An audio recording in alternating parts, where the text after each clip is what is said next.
देखिए इसके ये तो इसमें तो सोलंकी साहब, अगर ये पता नहीं सही है गलत है बात, लेकिन बात ये कि माई बाप का फैसला होता है, जो वो दे दें, मशीन से दें, आरटीएस से दें, डब्बों से दें।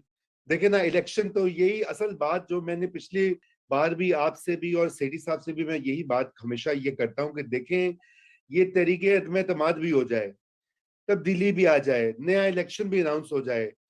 एनएस, बात यह है कि गारंटी क्या है कि इंतकाल इक्तदार पावर असल में अवाम के हकीकी नुमाइंदों को ट्रांसफर होगी। देखिए ना, अभी जो सबसे बड़ा मेरे नजदीक सवाल, ये तो मोडेलिटीज, ये तो शॉर्ट टर्म स्टेप्स हैं।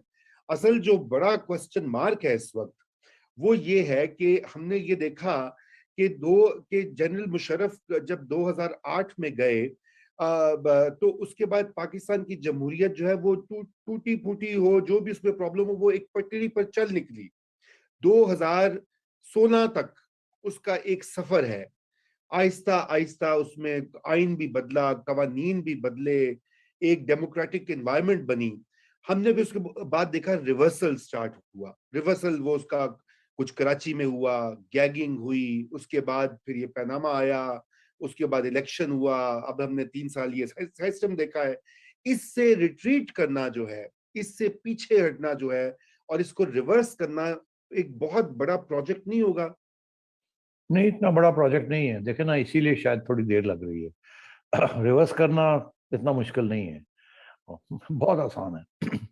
हाँ, तो इसलिए अब इसमें मैं क्या आपको कहूँ, ये प्रोजेक्ट फेल हो गया है। इसको आगे नहीं चला सकते ये। जिस किस्म के मसाइल हैं आगे हम डिस्कस करते हैं अभी, बिल्कुल बिल्कुल। कि वो किस किस्म के मसाइल हैं जो कि ना इस्टेब्लिशमेंट ना मुईद यूसुफ हल कर सकता।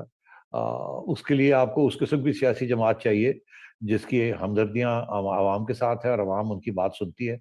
मुश्किल फैसले करने के लिए PTI is not a good partner.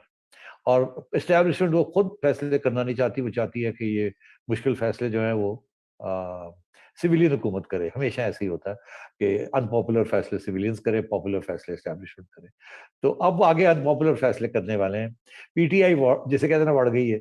वो सारी आईएमएफ ये वो वगैरह जो है ना, वो सारे इनके गले पड़ी हुई है।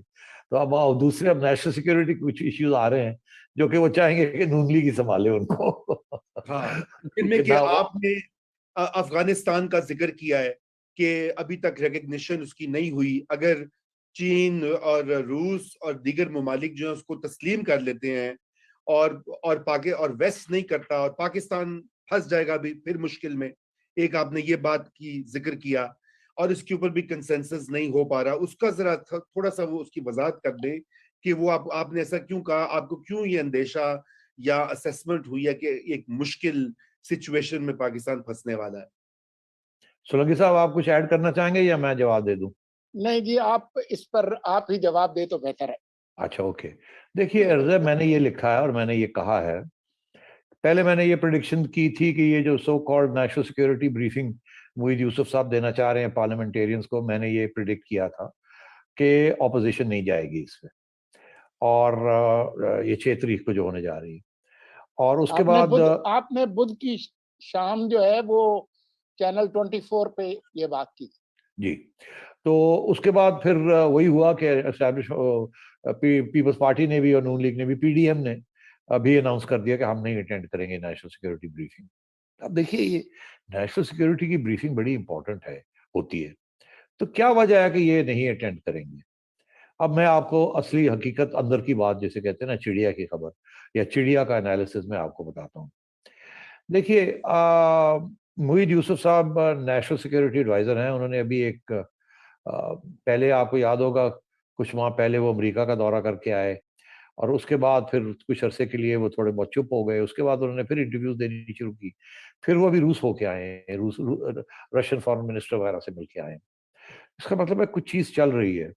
तो फिर जाहिर है कि हमने अपनी चिड़िया को भेजा और कहा पता करो क्या हो रहा है, ये क्या आना जाना हो रहा है। तो पता क्या चला कि अब ये मुईद यूसुफ साहब को एस्टैब्लिशमेंट ने कहा है कि भाई आप जरा ब्रीफिंग कर दें पार्लियामेंटेरियंस की। तो इश्यू क्या है? क्यों एस्टैब्लिशमेंट के लीडर्स खुद नहीं ब्रीफिंग करते? आपको याद है कि डीजीआईएसआई के दफ्तर में ब्रीफिंग होती रही है, आर्मी चीफ के कैंप ऑफिस में होती रही है, और एक आध दफा तो साल में मेरा ख्याल है दोनों हजरात आके पार्लियामेंट की भी ब्रीफिंग करते रहे हैं और वो कमिटीज जो हैं उनको बुला के करते रहे हैं। तो इम्पोर्टेंट इश्यूज पे वो करते रहे हैं, बोलते भी हैं। तो इस दफा क्या बात है कि मोईद यूसुफ साहब को आगे किया गया। अब एक आर्ग्यूमेंट तो ये है कि भाई वो एनएसए हैं, वो सबसे मिल रहे हैं, और क्या what is the problem, he represents the civilian government, और जाहिर है तो वो व्हाट्स द प्रॉब्लम। तो सिविलियन गवर्नमेंट अगर ब्रीफिंग करना चाह रही है और सिविलियन सुप्रेमेसी है इस मुल्क में, तो वो देखिए ब्रीफिंग करना चाह रहे हैं पार्लियामेंटेरियंस की, तो व्हाट्स द प्रॉब्लम, सुन ले उनकी बात। और हमने तो नहीं कहा कि ब्रीफिंग करें, हमने जब करनी होती है तो हम कर देते हैं। अच्छा, अब बात ये है कि मोईद यूसुफ साहब क्या ब्रीफिंग करने जा रहे थे। मैं थोड़ी बहुत आपको कुछ इशारे दे देता हूं, और मैं इसलिए बताता हूं कि मसला क्या है। मसला ये हो गया है कि नेशनल सिक्योरिटी एस्टेब्लिशमेंट के अंदर एक खदशा पैदा हो गया कि यार हम तो इस वक्त लेना देना सारा हमारा अमेरिका के साथ है और यूरोप के साथ है। आईएमएफ हो या सऊदी अरेबिया हो, कैंप वो एक ही है, और लेन देन सारी हमारी वहां से है, तजारत भी वहीं से है, एफएटीएफ का मसला भी वहीं से है, पैसे भी वहीं से लेने हैं, देने भी वहीं हैं जो पुराने। तो हम कैसे ये सारा कुछ छोड़ के और किसी और कैंप में चले जाएं। रूस से हमें मिलता कुछ नहीं, ईरान के साथ तो वैसे ही प्रॉब्लम्स है हमारे रहते हैं, वो तो कुछ बात नहीं मानते किसी की, ना ही कोई खास तजारत वारत है, कोई ऑयल पाइपलाइन नहीं, कोई गैस पाइपलाइन नहीं, कोई ऐसी चीज नहीं।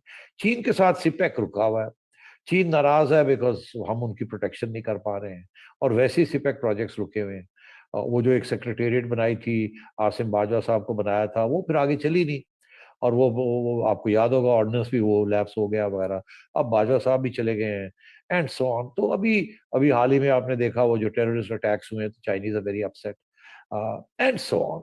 अच्छा, अब तो मसला ये है कि हमारा जो फ्यूचर है वो इस रीजन में है। मगर आपने देखा होगा आर्मी चीफ साहब ने पिछले साल बड़े एक अहम बयान दिया था, जिसके बाद बड़ी स्पेकुलेशन शुरू हो गई।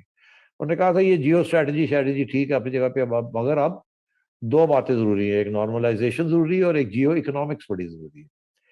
तो अब जियो इकोनॉमिक्स तो जो है ना, वो तो इस वक्त आपका गले में फंदा फंसा हुआ है with the Europeans and the Americans and the Western powers and the Middle Eastern powers, जो कि उनके साथ है। रूस आपको देता कुछ नहीं, चीन आपको कोई लोन वोन से ज्यादा देता वेता कोई नहीं, वो तो आपके साथ इन्वेस्टमेंट करता है, और वो भी बड़ी टफ कंडीशंस के ऊपर करता है, जो उसके पैसे जब आप देने के वक्त आता है तो आपकी चीखें निकल जाती हैं, सो ऑन।